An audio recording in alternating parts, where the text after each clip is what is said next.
Hoje é segunda-feira, 15 de setembro de 2025, e olha, estamos começando uma semana que promete, hein? Muita coisa acontecendo nos mercados, na política. Bastante coisa mesmo. É a semana da famosa super quarta, né? Exato.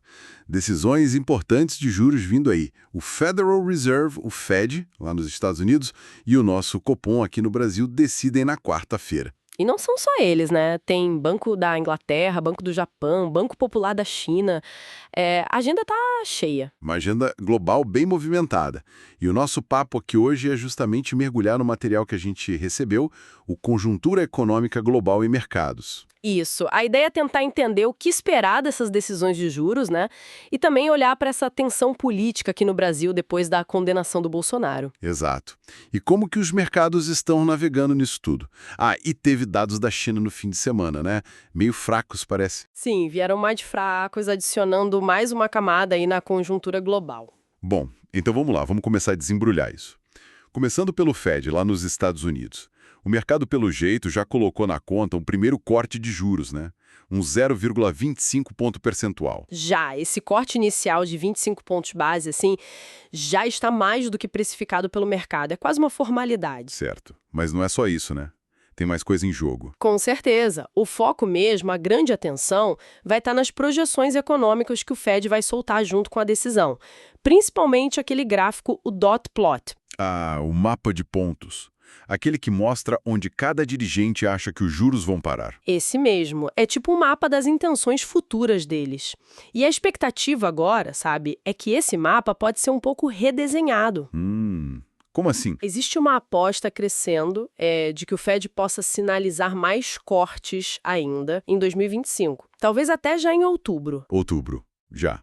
Mas antes falavam só em setembro e dezembro, né? Exato, a visão anterior é essa. Mas essa possível mudança seria uma resposta, assim, a essa piora que a gente viu recentemente no mercado de trabalho americano, um sinal de que a economia pode estar esfriando mais rápido do que se imaginava. Faz sentido. Isso é interessante porque muda um pouco a narrativa, né? Talvez o medo de uma desaceleração mais forte esteja começando a pesar mais que o medo da inflação, algo que parecia meio distante uns meses atrás. É uma ótima leitura. E além do dot plot, claro, tem as projeções de inflação do próprio Fed. O mercado quer ver como eles estão pensando o impacto das tarifas comerciais, né, nos preços. E a coletiva do Powell, claro, sempre decisiva. Sempre. Cada palavra ali é pesada. E some a isso a pressão política, né? O Trump, no domingo, voltou a atacar o Powell.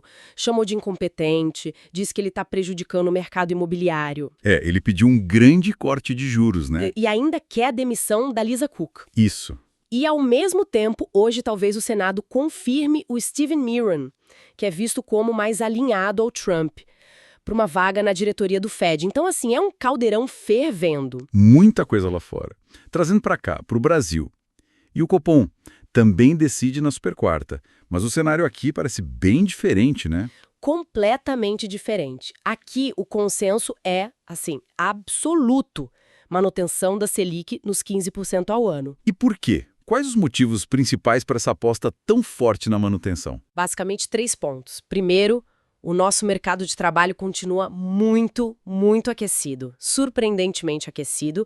Amanhã, terça-feira, sai o dado de desemprego de julho. E a expectativa é de mais um recorde de baixa. Exato, talvez 5,7%, uma nova mínima histórica. E essa questão da inflação de serviços que sempre volta, né? Isso tem a ver com esse mercado de trabalho forte, imagino. Mais gente empregada, mais renda, pressiona serviços. Perfeito, essa a ligação direta. Esse é o segundo ponto. A inflação de serviços continua resiliente, teima em não ceder de forma clara. E o terceiro fator são as expectativas de inflação futura. Que ainda estão desancoradas, né? Mesmo com aquela melhora pequena no Fox para 2027... Isso. Melhorou um pouquinho para 2027, mas ainda está acima da meta. E o Copom olha muito para isso, para onde o mercado acha que a inflação vai estar lá na frente. Agora, o que é interessante, né, é que, apesar desse consenso enorme pela manutenção, teve uma pesquisa do Valor com 118 casas e 33 delas ainda esperam um corte da Selic este ano. Ah, então tem gente remando contra a maré. Uma minoria, mas existe. Uma minoria. Mas, quando a gente olha para a curva de juros, para a precificação do mercado mesmo, a chance de corte em 2025 está bem baixa. Tipo, só 14%. Entendi. Então, o desafio do Copom na comunicação é grande, né? Como sinalizar os próximos passos sem gerar muito ruído. Exato. A aposta é que o comunicado da decisão talvez tire aquele trecho mais duro, sabe? Que falava até em voltar a subir os juros se precisasse. Uhum. Mas mesmo tirando isso, o tom deve continuar bem conservador, bem cauteloso, o que na prática meio que esvazia as chances de um corte lá em dezembro, para quem ainda sonhava com isso. A mensagem deve ser de Selic alta por mais tempo. Certo. Saindo um pouco da economia pura e entrando na política, que continua quente, né? A condenação do Bolsonaro semana passada ainda está dando o que falar. Existe medo real de retaliação dos Estados Unidos? Existe sim, essa preocupação está no radar, o mercado monitora isso. Uma das possibilidades que as fontes mencionam é usarem a tal da Lei Magnitsky. Ah, aquela lei para sancionar estrangeiros por corrupção ou violação de direitos humanos. Essa mesma. A ideia é que poderiam mirar em ministros do STF, principalmente os da primeira turma que votaram pela condenação, tipo Dino, a Carmen Lúcia, o Zanin, sanções individuais, congelamento de bens, restrição de viagem. E qual seria o efeito prático disso? Onde que pega? O receio maior é se isso respingar nos grandes bancos brasileiros que têm operação lá fora, nos Estados Unidos, se eles sofrerem alguma pressão indireta. Outra forma de retaliação, mais geral, seria rever isenções de tarifas para produtos brasileiros que vão para lá. Mas o mercado está ligando muito para isso agora? Olha, é interessante. Uma das fontes diz que, por enquanto, o mercado parece mais focado na queda dos juros americanos do que nessas ameaças de sanção. É como se o cenário macro global estivesse falando mais alto que esse risco político específico do Brasil. Pelo menos por agora. Entendi. E o governo brasileiro? Como reagiu a essa pressão externa e à condenação? O Lula publicou um artigo no New York Times, né? Publicou. Foi uma resposta direta, né, e bem assertiva. No artigo, ele defendeu muito a decisão do STF, chamou de histórica, uma salvaguarda para as instituições. E ele rebateu o Trump também, né? Sim, acusou as tarifas do Trump de terem motivação política, de querer a impunidade para Bolsonaro.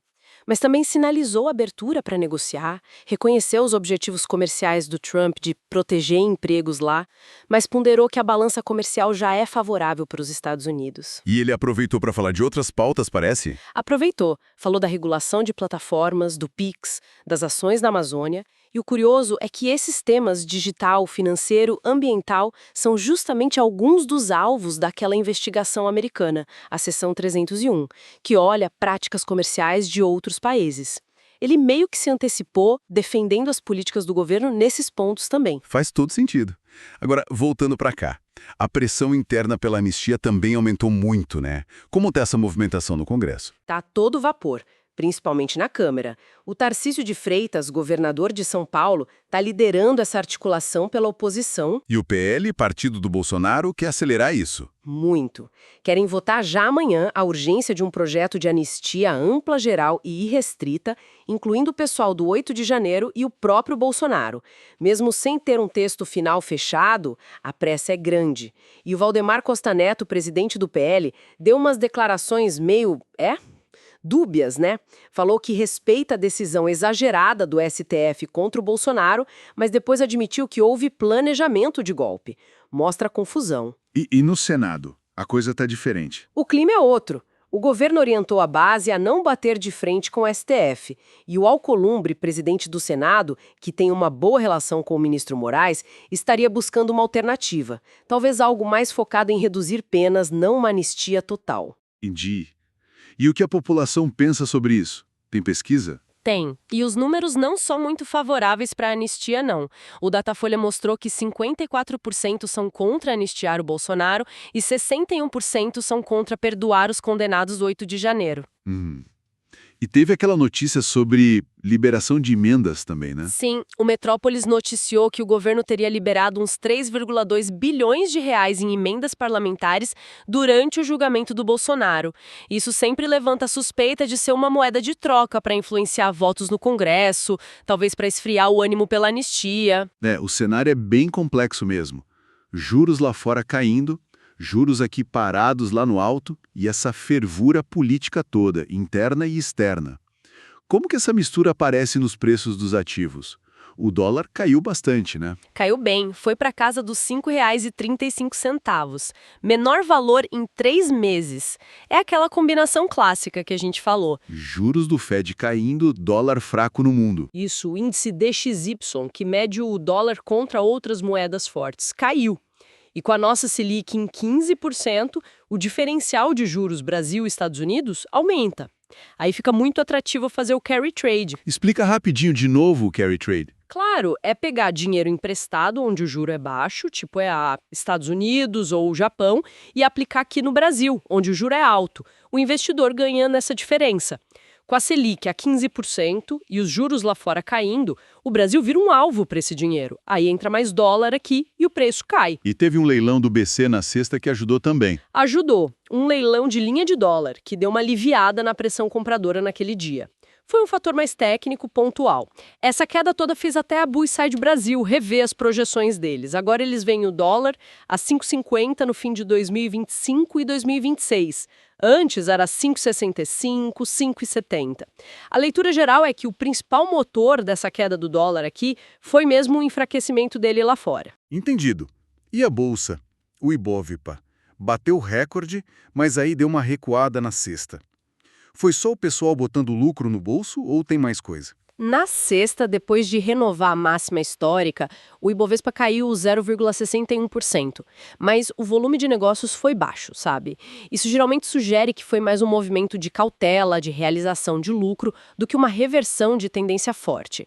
A leitura é que bateu um receio ali com o risco das retaliações dos Estados Unidos. Mas espera aí.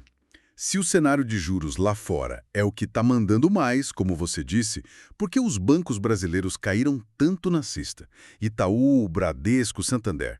Só o risco das sanções pela Lei Magnitsky, mesmo que não esteja totalmente no preço, já assusta tanto assim? Ótima pergunta. Mostra como as coisas se misturam, né? Mesmo que o foco principal do mercado seja juros, o risco específico não some. E os bancos são vistos como o canal mais direto por onde uma sanção poderia bater na economia real, mesmo que a chance não seja vista como altíssima agora. Então, naquele dia, para esses papéis, a cautela falou mais alto. O curioso é que o Banco do Brasil, que é estatal, subiu, foi na contramão. Interessante. E as commodities? Como foram? Foi misto. A Vale ficou meio de lado, acompanhando o minério de ferro, a Petrobras caiu, mesmo com o petróleo subindo lá fora. Aí pesa a geopolítica de novo, né? Aquelas ameaças do Trump sobre petróleo russo geram um ruído. Mas teve coisa boa também, né? Frigoríficos subiram. Subiram bem, JBS, Marfrig, Minerva, BRF. O motivo foi uma expectativa boa com uma visita técnica do México essa semana. Eles podem habilitar mais plantas brasileiras para exportar carne para lá. Ah, entendi.